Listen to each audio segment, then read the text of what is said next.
Welcome to a spark of awareness. We live in a time where we are constantly being stimulated, prompted by systems, by algorithms, by AI. But when we outsource our answers, we slowly give away our authority, our inner voice, our self-mastery. Conscious leadership has no shortcut, no hack, and it can only begin from within. It is the courage to stop escaping and to sit with what's alive and present inside, even when it's very uncomfortable, but that's where growth is. And this podcast is a space for that.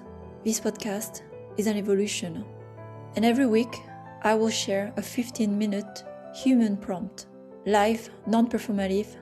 It is a moment of reflection drawn from my work in conscious leadership, from the journeys of the leaders I coach and accompany, and from what is moving in a collective film of what is humanity and leadership.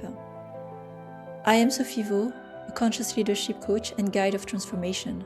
I support leaders who are crossing the threshold right now from the old system of leadership, a legacy, into a deeper, more conscious way of being. If the traditional model no longer resonates, know that you are not alone, and that is your weekly practice. This is your time with your inner world. This is your weekly spark of awareness. Welcome.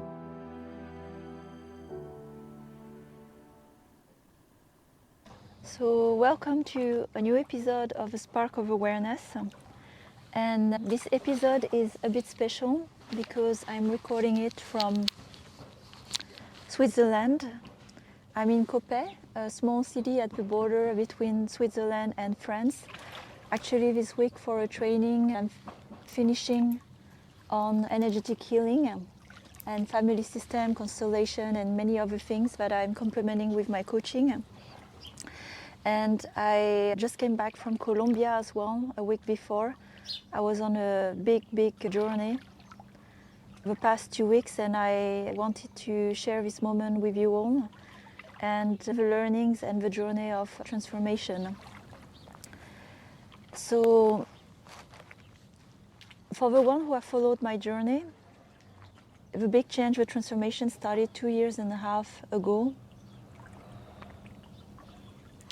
And I want to dedicate this episode to something very important that I transmit in my coaching, which is self-mastery. You can't know where you are going when you don't know where you're coming from, when you don't know who you are, when you don't know how to manage yourself, your energy, and your emotions. And for me, this journey that I could actually accompany other founders, leaders, especially women, it's because I have experienced it myself. I have been through the different threshold, if one can say, walked through fire multiple times. And because I've been there, then I can transmit it and I can guide it. And so I want to talk also openly in this episode about plant medicine that I've been working with, not so much publicly because I believe a part of the world is not ready for it, and when people are not ready for it, it's categorized very quickly into something harmful, maybe drugs, maybe a distraction. And the way I see it is that the rest of our life, how we live in a modern way, is distraction, and actually connecting with plant medicine is facing your truth. I want to share what has been my journey for some of you who have followed my journey from tech entrepreneur, gaming entrepreneur, very switched on, like hustle, to my path as a leadership coach and now transformative coach and organizing retreats for women with plant medicine. 2.5 years ago, I remember I was at the peak of my career. I had at that time counted 17 years of experience in the gaming industry, and I was continuing to climb the ladder. I felt on top of the world. I was head of studio, I worked at Voodoo, then I was GM at PlayStation, and then next up, what was it? CEO, founder exiting a company, I could see the path and the ladder. But there were very strong signals that made me pause and made me wonder, is this aligned? Is this the path for me? Is this the path for what I'm supposed to do in this life? I remember there were two strong signals that made me question the path, that were very, very brutal and that really broke me in my career. There was one time when I received that call, and I shared it in previous episodes, when I had spent so much time, effort, energy and love into building that studio at Vodou, and receiving one day a call to just cut half of the studio, forget everything that has been done, and then go on. That was a turning point, probably happened now 5 years ago, when I promised to myself, I'm not going to let myself be in that situation again. And the second event, I will not name the company for confidentiality, but it was quite similar, putting a lot of effort in building a team, a department, and suddenly one day receiving a call out of nowhere. Okay, we don't need you anymore, so please leave. And that was the second enough for me, where I thought, I'm done. I'm done, this is not a line, and I think I had received enough signs that if I continue this way, I will end up in burnout, or at the hospital, or regretting the path of my life. So when I took that break at that time, it was 2.5 years ago, I decided to do something that I wanted to do for such a long time, but I was scared to do. It was not the right time, it was not the right setting. It was to sit with a plant medicine called ayahuasca to understand myself deeper. And the first time I thought about it was 8 years before. 8 years. I was in Berlin, I just arrived to Berlin, and the way it was proposed to me was in some circles out of Berlin with people I didn't know about. I didn't trust myself, I didn't know myself, so of course I was afraid to face myself. But that time, 2.5 years ago, when I was in that transition point, the situation was quite different, because I was ready to understand deeper, who am I? Why am I here in this path, which seems misled, which seems misaligned, and where else should I go? Because I don't know where to go, because I don't know who I am, or I don't know deeply who I am without the script. If I'm not an employee, if I'm not going on the mission of becoming a CEO who exits her company, if I'm not filling the box, who am I? To inquire that, I decided to go to Colombia in the jungle for a very long retreat. I also wrote about it in my blog post, and I sat with plant medicine that is called Yagé in Colombia over 5 ceremonies. And I wrote about it so you can get the details, but I summarize it here quickly. What happened was a profound change and profound realization of what life was about, what human life is about, and why are we here, and why are we feeling this way.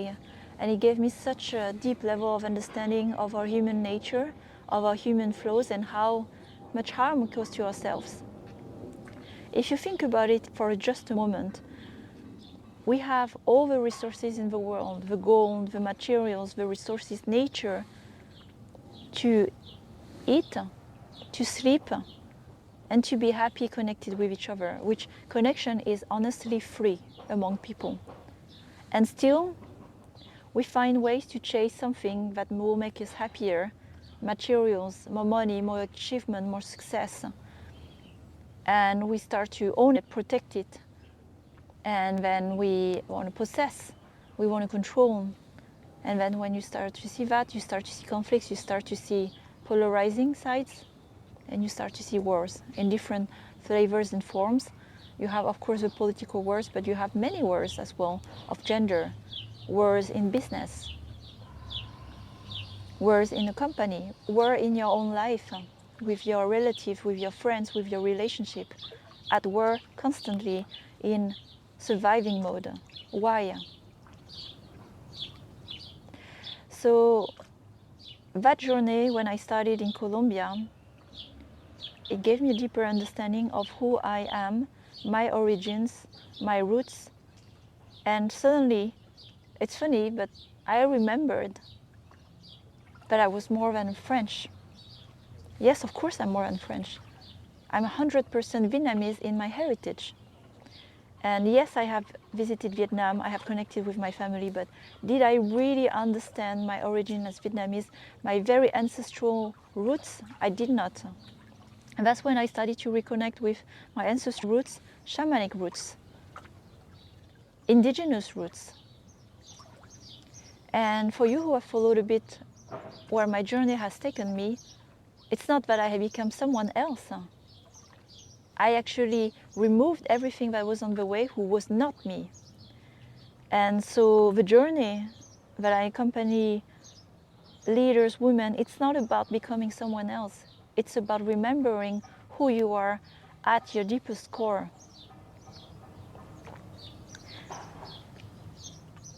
And lately, I came back to the same place called Ambi in Colombia to drink and sit again with ayahuasca, to reconnect, understand myself on another level. And I have closed the chapter, which we can call maybe the chapter 2.5 years ago, was a big opening to just realign my life. And many things realign. I stopped working in games. Why would I put my energy into creating more experiences that keep people on the phone? Well, I believe that we should be out there reconnecting with nature, the world, and each other. I also realigned my personal relationship, some friendship, everything recalibrated, and for the best. And when I came back a week ago, I was ready to close this chapter, which was basically recalibrating my life, which I have, because today everything is aligned for me. In terms of career, I'm doing what I'm supposed to do. I'm working with the people I'm supposed to work with. I'm spending my time where I'm supposed to. I'm spending my energy where I'm supposed to. But then I started to see a new chapter opening, and it scared me because it's bigger. It's much bigger than what I could have dreamed of.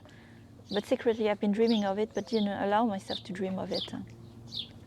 And that dream is building a place in nature. I could call it a nature temple, a community place, a school. It's a place where people will come together to heal, to remember, and to educate themselves about living in consciousness. That's how we're going to heal. That's how we're going to live better in the future and more in peace with ourselves and with each other. And so for that big phase of my life, for the next decade, it has a lot of implications. First is everything that I have built with security the past 2-3 years, do I need to change again? Am I ready? So I had to face that. How am I going to finance it? I had to face what I had to do, the energy and the people I will need the help from to build this project, this dream. And the other thing that opened for me through this retreat was deepening, remembering my ancestral roots and going further into my path working with plant medicine. So I'm going to work more with plant medicine, and I'm going to make myself visible, because before I was hiding it. I was not sure that people who were ready for it. But the thing I've learned is the people who find me, the people who work with me are always ready for what I have to offer. And so why plant medicine? I wanted to spend some time on that as well. In my former life, before I started to work with healing in plants, how was I healing myself? Alcohol to numb, caffeine to go in full stamina, distraction, watching TV shows, keeping my mind busy, keeping activities busy. All of that was actually the way, as in the modern society, we consume and we distract ourselves. And actually, starting to work with plant medicine, it strips everything down to the core of everything you avoid to look inward. Your fears, your emotions, the relationships that are broken in your life that you should repair, the things that you should actually do and have the courage to do, but instead you go for convenience and comfort. You distract yourself to do the opposite of what you're supposed to do, and you know deep down what you're supposed to do. The relationship with your parents, the relationship with your children, with your loved ones. And so plant medicine, yes, it has psychoactive. I'm going to explain a little bit as well what happens during this process. But if you're familiar with the pineal gland, it opens and lets the light in to produce the DMT that goes through your body and then can really reconnect the neuronal path. And then you start to connect the dots when fear is out of the way, or you have to face fear, or you have to experience all the feelings that you've been suppressing and stacking in your body. A lot of diseases, chronic diseases, their origin are about energy that is not moving through your body, emotions that are stuck. I even remember of ceremonies where I had to stay for the whole ceremony sitting with my pain.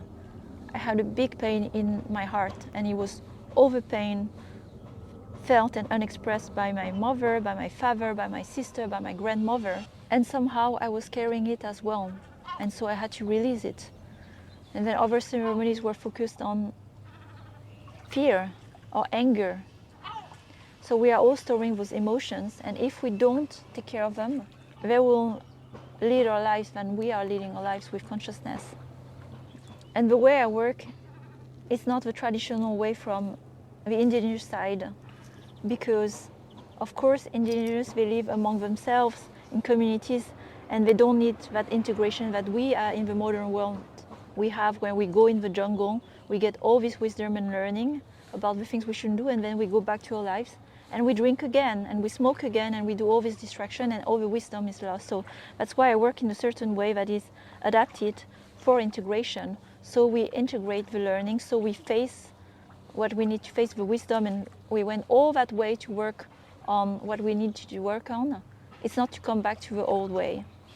That's why I work with mastermind and groups where we continue the journey together, and we have the courage to continue and be supported by a small group, a sisterhood, where we can make sense of what we've experienced, but also have the courage to support each other to make the hard decision to change our lives for the best in alignment. So there's so much I would like to share, of course, about plant medicine, but I want to protect it as well, because this wisdom is not for everyone, especially if for people who still live in very much in fear and in control. They are not very receptive to what I have to share, and I have decided to let it go. I don't need to convince anyone. As I said, the ones who are ready to go deeper in alignment with their life and face everything that is happening inside them, open that box, then we are aligned and we will find each other. And for the rest, I just wish them well. And that's what I transmit as well in my different private sessions, in my private mentorship, to work more with plant medicine and other type of medicine that is free. It's called energy. And when we get to that point, we don't need medication, we don't need all those distractions. I don't miss alcohol, I don't miss caffeine. Because when you are in alignment, actually you don't need to be distracted. And I wake up every day and I feel happy and joy, because everything is in alignment. And that's also how other women who have worked with me feel after working and going deeper in the journey of plant medicine. And if you're curious about it, I'm happy to share more, but that would be in a private conversation. I'm going to take steps to start to build this place in nature. I'm going to work with aligned partners, and I started to have people who showed up and offered their help to start this project. And it's going to be an amazing project, putting everything that I've seen, I have witnessed, experienced from the world and the healing places to Europe, closer to the city, where people can go and get a bit of that medicine. I'm not talking only about plant medicine, but the medicine of community, connection to the self, nature, to heal and remember who they are, and hopefully living with more harmony in the cities. So for now, I'm going to close this episode, and we will resume next week on the series of emotions, one that is very important at work, that we are forgetting, but so important in leadership, and everything we do is love. So I continue on that, and I have new exciting series that I will announce soon. One is going to be on the human needs, and when you understand that, you understand yourself, but you understand others. So stay tuned, and I'm excited to continue this journey with you and this work with you. Love from Switzerland. Thank you for tuning in into this weekly reflection, a weekly spark of awareness. After this episode, I invite you to take a few moments with yourself, even just 15 minutes, to sit with what resonated, to breathe, and to notice what is shifting inside. This is a practice, a discipline of presence, truth, and self-connection. If this work speaks to you, I accompany leaders in one-on-one journeys and group experiences of transformation, supporting them as they cross the threshold into a truer and freer way of leading and living. If you feel called to explore this path, I would love to hear your story, and let's connect. Sending you love and courage, and have a great week ahead. This is my spark of awareness.